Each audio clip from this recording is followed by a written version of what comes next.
together. All right, so welcome to the new Google Classroom Home. Let's learn more. Through the home page, it's telling me how to switch my view, customize my layout, my teaching view. I don't know about you, but for me, these things always end up making more sense once I run into problems. So, what I'm going to go ahead and do for myself is bookmark this.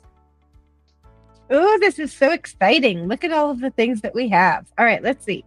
We could view work in progress since school hasn't started yet. And this was really just about summer school and a few Google Classrooms that I run as an adult. I'm not going to have a whole lot of insights here, but what I could see is that this is definitely a big change from before. When I used to come here, I would see all of my classes. And now my brain's going to be lit up because I'm going to get here and I'm going to say, where did all my classes go? So it looks like I just have to scroll down a little ways and now I will have my classes available to me. There we go. But if I'm up here, then what I'm seeing analytics based on my classroom. So back up here at the top, I see my recently due, my class insights, and right now it looks like I'm in teaching. Then it looks like I've got some spotlights. It looks like I could discover Gemini in Classroom, explore some tools, set up a gem to dive into the deeper learning.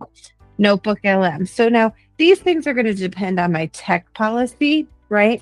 And in the state of Idaho right now, we have SB 1227, and that's going to be changing how we might need to use these feature spotlights with our students for visible learning.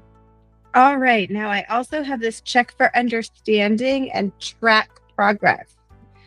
So it looks like here I could create, this would be great for me to use. I could create a video activity or make myself a practice set.